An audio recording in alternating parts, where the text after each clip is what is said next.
Alors bonjour, bonsoir, bonne nuit, on s'en fout, hein, on est sur internet, donc tout dépend de quand vous tomberez sur cette vidéo. Alors, salut à tous, bon, petite vidéo pour vous parler de réparation, kit de réparation, on va dire. Donc ce kit va dépendre de vous, bien entendu, hein, va dépendre du matériel que vous aurez embarqué, et aussi de vos compétences, hein. Je pense notamment à la couture, hein.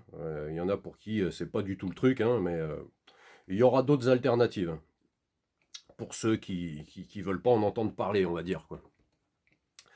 Ce kit est prévu pour faire les réparations, on va dire habits, chaussures, sacs, tente, duvet, poncho, bâche. Après, si vous circulez à vélo, hein, il y a les aventuriers à vélo, hein, qui embarquent tout, il n'y a rien pour réparer son vélo, hein. Donc si en plus vous circulez à vélo,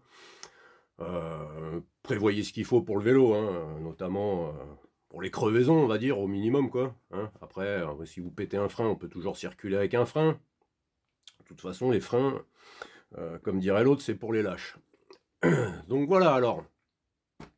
Je vais vous présenter, moi, mon petit kit de réparation par rapport à mes compétences et à mon matériel embarqué, hein, on va dire, dans un contexte, on va dire, camping, camping ou petite nuitée bivouac, voilà. On va rester quand même sur des choses simples, hein, pour moi. Alors moi j'ai choisi de le mettre dans une petite boîte métallique parce que j'y intègre des cols à l'intérieur. Je voudrais pas que le kit soit écrasé, qu'à l'intérieur vienne péter un tube de colle, quoi. Donc voilà, hein, c'est un peu rangé n'importe comment à l'intérieur, mais bon, on va essayer de présenter ça un peu dans un ordre, hein, on va dire. Donc bah, en fin de compte c'est rangé pour que ça puisse, rentrer tranquillement, quoi. Alors, voilà, bon, on va commencer par le côté désagréable, hein. Je sais qu'il y en a, c'est la couture, c'est pas pour eux, hein. Donc on va commencer par ça. Alors bon bah le fil à coudre, hein, le fil à coudre classique, coton, pour la réparation de son froc, de sa veste, doudoune. Le fil classique, hein. Bon moi je m'embarque pas avec 50 000 couleurs, du rose, du vert, du bleu. Un noir, un blanc, ça ira très bien. Ensuite, moi, j'intègre du fil ciré, ils appellent ça fil à coudre ciré. C'est prévu pour la réparation du cuir. Après, si vous n'embarquez rien en cuir avec vous, rien ne sert de s'encombrer avec du fil ciré et puis du nécessaire pour le cuir, hein. Je vais dire, moi, c'est surtout les fonds de sac, hein, à la rigueur, l'étui de mon couteau, hein, est en cuir. Si par hasard les coutures sautent, je ne peux plus le ranger dans mon étui et assurer une sécurité une fois qu'il est dans le fond de mon sac. Donc le fil ciré, on va dire, si vous embarquez du cuir, hein, sur un fond de sac en cuir, c'est très bien, ça fait très bien le travail. Après, si vous travaillez le fil ciré, pensez à vous munir de grosses aiguilles, hein, aiguilles pour le cuir. Aussi pour le cuir, quand les cuirs sont épais, avec l'humidité et le temps, les trous ont tendance à se refermer et repasser par les anciennes piqûres devient compliqué. Alors là, il s'agit d'un petit poinçon, juste pour... c'est prévu pour le travail du cuir. C'est juste pour refaire un petit peu les trous pour le passage de l'aiguille. C'est très dur à traverser du cuir si, s'il n'a pas été pré-percé, je vais dire. Bon, moi, c'est juste pour de la réparation, donc c'est juste pour refaire le passage des fils. Ça suffit très bien. Ce petit poinçon, voilà. Pour le cuir, hein, je sais qu'il y a certains couteaux suisses qui intègrent un poinçon. Donc pour le travail du cuir, hein, optionnel, hein, seulement si on a du cuir, hein. Avec les aiguilles un peu plus costauds, un peu plus épaisses, un peu plus grosses pour le cuir, bien sûr. Ensuite, ranger dans une petite boîte de plomb, hein, un petit cache-doigt quand on doit forcer, un petit peu sur les aiguilles. Je pense surtout au travail du cuir. Ça aide à pas s'abîmer à pas se foutre l'aiguille dans le bout du doigt, hein. Ce serait dommage de se faire du mal, hein. Bon, le petit dé à coudre, hein, le problème des dés à coudre qu'on trouve, bon bah voilà, et le truc là, hein, c'est plutôt fait pour des doigts de femme, hein. Après moi j'en ai jamais trouvé en tout venant. Peut-être sur commande j'arriverai à en trouver, ou alors il y a l'option de l'anneau, hein. Étant donné qu'il est fendu, ça s'adapte à toutes les tailles de doigts. Bon, on peut pas pousser avec le bout du doigt, mais on peut pousser avec le côté du doigt, on peut pousser sur l'aiguille, hein. Même pour la réparation des tissus, hein, si c'est épais, des fois ça aide, le dé à coudre, ou ce petit accessoire, hein. Peut-être qu'il a un nom particulier, je ne sais pas. Ensuite, dans cette petite boîte, bon, bah, il y a des aiguilles plus fines, hein, on va dire, hein, pour le travail du tissu. Quelques aiguilles arquées, hein, les aiguilles courbes. Je ne sais pas si ça va faire le focus, hein, les aiguilles courbes, hein. Dès que vous avez des vêtements avec une doublure, on va pas traverser la doublure et puis l'extérieur du vêtement, hein, avec les aiguilles courbes, c'est beaucoup plus pratique. C'est beaucoup plus pratique de coudre avec ça, hein. Ça vous permet de pouvoir attraper qu'une seule épaisseur de tissu. Alors des tailles différentes, hein, quelques épingles pour maintenir s'il y a vraiment long à repriser. Je maintiens ça avec des épingles pour faire une couture correcte. Bon, un bouton de rechange pour le falzar, hein. Des fois que le bouton pète et je le perde, au moins je sais que j'en ai un. Là c'est des aiguilles beaucoup plus fines. Ça c'est un petit appareil pour faire sauter les anciennes coutures, hein. Quand on voit les coutures, en fin de compte cette petite pointe glisse en dessous et c'est tranchant au milieu. Et on vient découper l'ancienne couture. Voilà, bon après ça c'est optionnel, hein. Ce petit appareil, aussi pareil pour installer le fil dans les aiguilles où le chat est de petit diamètre, hein. Et puis si aussi vous êtes un petit peu miro comme moi, avec l'âge ou pas d'ailleurs, hein, en fin de compte vous avez le chat de l'aiguille, hop, vous glissez cette petite partie en fil de fer souple, hein. Je sais pas si on verra bien là, je sais pas si ça va faire le focus. Vous le glissez à l'intérieur du chat de l'aiguille, c'est beaucoup plus pratique que de faire passer un fil. Une fois qu'il est dedans, vous passez votre fil à l'intérieur, hop, vous tirez à l'intérieur, vous avez ramené votre fil sans vous emmerder.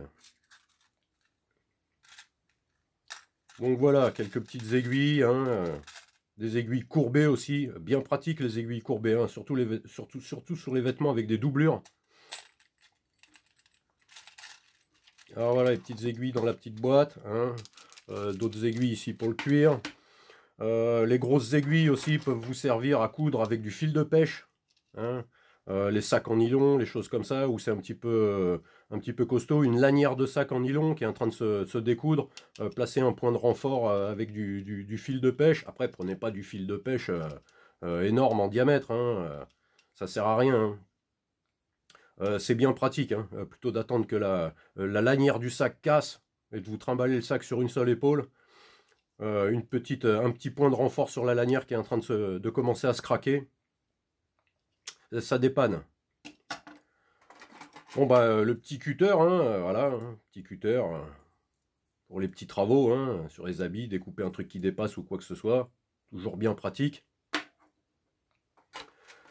Ensuite, un petit peu de ficelle fine, hein, toujours pareil, hein, ce sera pour faire des sutures niveau couture, hein, sur des choses un peu plus qui vont devoir se demander un peu plus d'effort. Donc pareil, les aiguilles, les grosses aiguilles vous servent aussi pour ce genre de fil, hein. C'est du fil c'est de la corde à rôti en fin de compte, hein.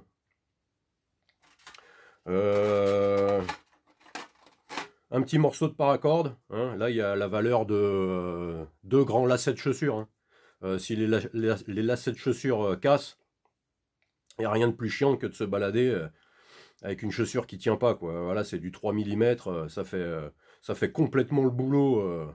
On est même au-delà d'une réparation provisoire là, hein.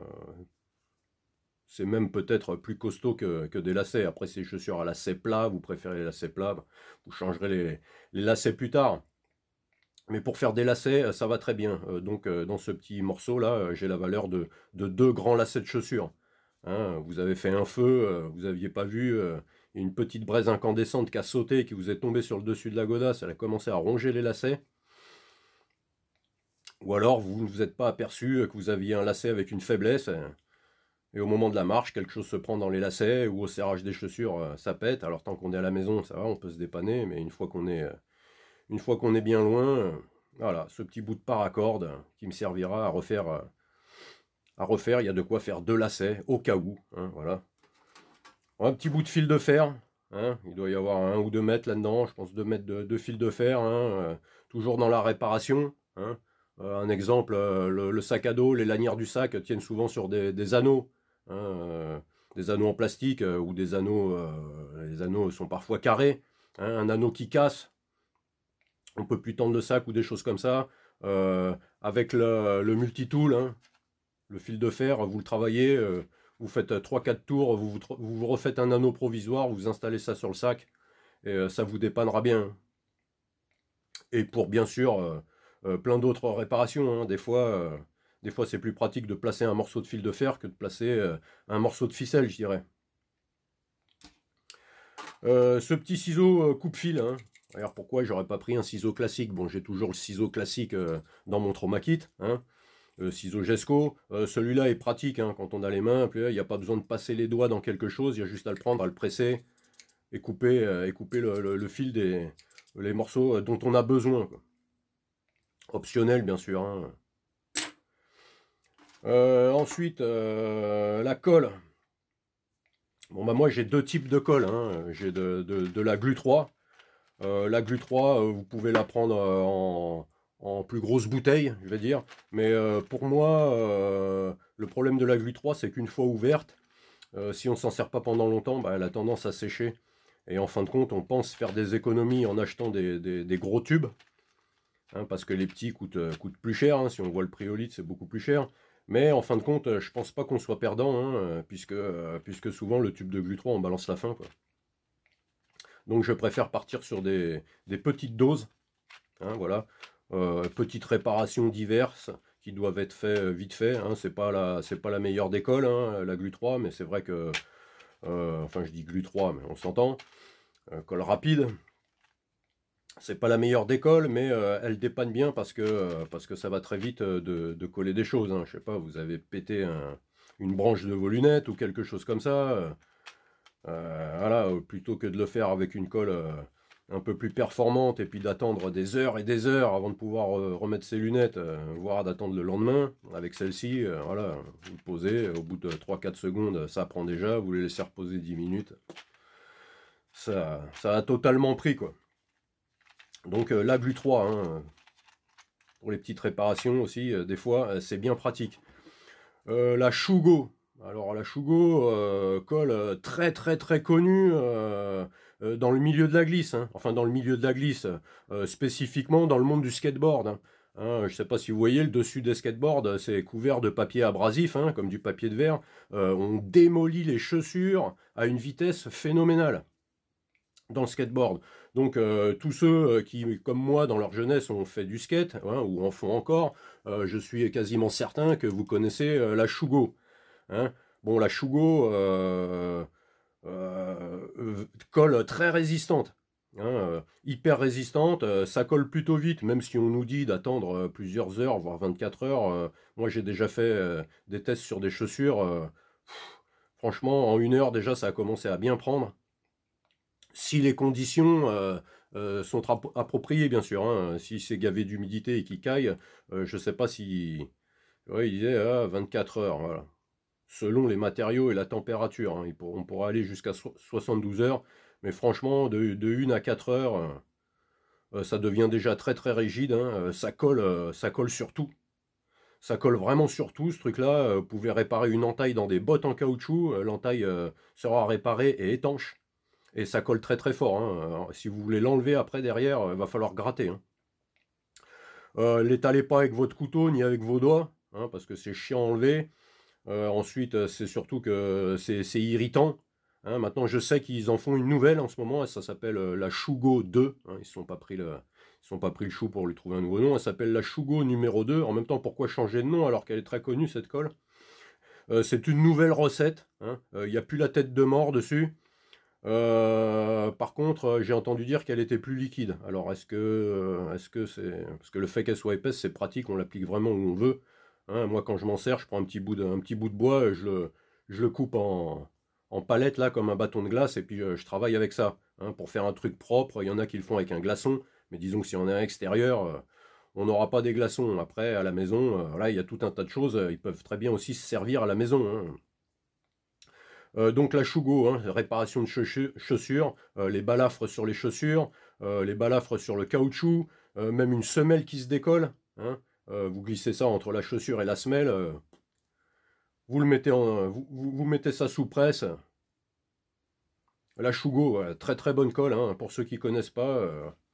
Essayez de prendre des informations dessus, vous verrez que ça fait très très très longtemps que ça existe. Hein. Moi, la dernière fois que je suis monté sur un skateboard, c'est il y a plus de 20 ans, même plus de 25 ans, la Shugo existait déjà. La Shugo existait déjà, colle pour les chaussures et pour plein d'autres réparations. Voilà, enduit protecteur, c'est étanche, c'est vraiment une colle bien, quoi. Après, elle peut être utilisée pour plein d'autres choses, hein, je sais. Hein. Là, ce sont des patchs pour réparation toile de tente. Ce sont des patchs nylon, hein, c'est un grand rouleau. Ça ne vaut pas un thermopatch. Hein, vous savez, ceux qu'on chauffe après au fer à repasser pour vraiment les sceller. Mais disons qu'à l'extérieur, on n'a pas son fer à repasser, donc rien ne sert d'intégrer du thermopatch de qualité dans ce kit-là. Ça colle très très bien, mine de rien. Hein. Ça colle très très bien. Il n'y a pas de problème. Hein. Sur une toile de tente, dès qu'elle commence à avoir une balafre, il faut la réparer très vite. Si le vent s'engouffre, une rafale de vent s'engouffre dans la tente, elle vous déchire la toile sur toute la longueur de la tente. Et après, bon, bah, après c'est plus réparable du tout, quoi. Hein. C'est fini. Hein. Après, je sais aussi qu'il y en a qui s'en servent sur les doudounes, sur certains habits, les habits nylon, hein, en particulier. Je sais qu'il en existe de plusieurs couleurs. Je sais qu'il en existe aussi vendu directement en patch. Mais ça coûte beaucoup plus cher vendu directement en patch. Et disons que là, à la rigueur, même si on veut se découper un patch, on le découpe vraiment à la taille choisie, je dirais.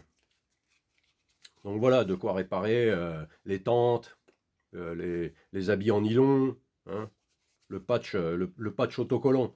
Le patch autocollant, vous pouvez très bien le remplacer par les scotch fibrés, hein, type duct tape, Gorilla Tape. Le Gorilla Tape colle vraiment très très fort et vous dépannera à coup sûr. Hein, que ce soit pour une entaille dans le duvet, une entaille dans un poncho, dans une tente, dans une bâche, dans des chaussures, dans des bottes en caoutchouc, à la rigueur sur votre falzar, mais je préfère partir sur un petit point à la couture sur un pantalon, plutôt que de me trimballer avec un morceau de scotch accroché au benne. Mais pour ceux qui n'ont pas envie de s'embêter avec la couture, le duct tape, Gorilla Tape, tape machin, il en existe à toutes les sauces des tapes maintenant, Crocodile Tape, T-Rex Tape, je sais plus ce que j'ai vu, après, je sais pas trop ce que ça vaut, mais le duct tape comme celui-là et le Gorilla Tape, je les ai éprouvés, ils sont très très bien comme scotch. Ensuite, hein, pour ceux qui n'ont pas envie d'entendre parler de couture, hein, il y en a, c'est hors de question, c'est pas leur truc. Ils n'y arrivent pas ou ils veulent pas, je sais pas. Eh bien, là, hein, l'épingle à nourrice, hein. Voilà, 3 tailles différentes. Voilà, elle peut vous dépanner, hein, un trou dans le falzar, une lanière qu'à sauter ou quoi que ce soit. On va dire que ce sera une suture provisoire avant d'emmener ça à la maison et de pouvoir le réparer plus proprement ou de donner ça à un spécialiste qui vous fera une réparation beaucoup plus durable. Hein. Et bon, voilà, vous perdez votre bouton de falzar, voilà, vous mettez une épingle à nourrice. Hein. Hein, après, avec ça, vous pouvez à la rigueur vous faire une ceinture ou même vous faire des bretelles en duct tape. Hein. On doit avoir la classe avec des bretelles en duct tape. Donc voilà, hein. Petit kit de réparation. Comme je vous dis, là, on est pour vraiment, c'est spécifique, hein, chaussures, habits, le sac à dos, la tente, le duvet, un poncho, une bâche. Voilà, le fil de fer pour d'autres petites conneries, hein. Pour le sac à dos aussi, hein, surtout les anneaux de sac. Le cuir, comme je vous disais, c'est selon si vous embarquez du cuir ou pas. Hein, le fil ciré, les grosses aiguilles à cuir, à la rigueur, un petit poinçon pour élargir les anciens passages. Le rangement des aiguilles, bon bah moi j'ai mis ça là-dedans, mais il existe des espèces de petites cartouches comme ça qu'on dévisse. C'est bien pratique pour ranger les aiguilles, mais le truc c'est que voilà, il faut tout sortir. Il faut tout sortir. Donc moi là-dedans je range ma réserve d'aiguilles. Hein. Les aiguilles, n'en emmenez pas qu'une. Hein. N'en emmenez pas qu'une de chaque, emmenez-en quelques-unes parce qu'on a vite fait de l'égarer l'aiguille, de la faire tomber. Et si on est dehors, bah, on la retrouvera. Si on la retrouve, ce sera vraiment un coup de bol, quoi. Donc voilà, hein, pour ce petit kit réparation. Hein. J'espère que ça vous aura inspiré. Si vous avez des recommandations, des choses à dire, de la critique, hein, vous mettez ça en dessous dans les commentaires. Si ça vous a plu, bah, vous mettez un petit like. Et puis si ça vous a pas plu, hein, comme d'habitude, hein, bah, vous en mettez pas. Voilà, ciao à tous.